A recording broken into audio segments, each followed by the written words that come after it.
Welcome back, everybody. Today, I'm going to teach you how to create a new form using WPForms in WordPress. This is an essential skill if you want to collect information from your website visitors, whether that's contact details, feedback, or any other type of data. Let's jump right into it.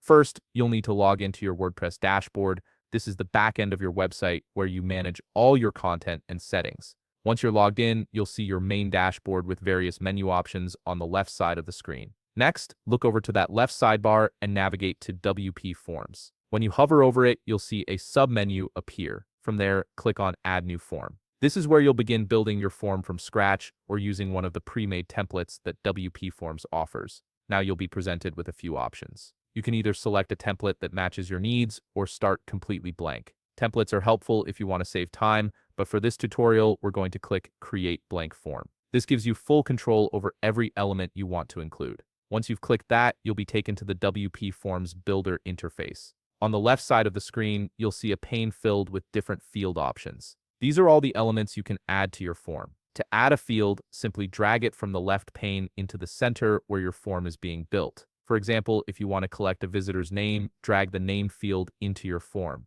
If you need their email address, drag the email field as well. You can add as many fields as you need, and they'll stack in the order you place them. After you've added all the fields you want, it's time to save your work. Click the Save button, which is typically located at the top right corner of the screen. Once saved, make sure to note your form name or ID. This is important because you'll use that name or ID to embed the form into a page or post on your website later. And there you have it, you've successfully created a new form using WPForms in WordPress. Now you're ready to start collecting information from your visitors. If you found this video helpful, please leave a like, subscribe, and see you in the next video.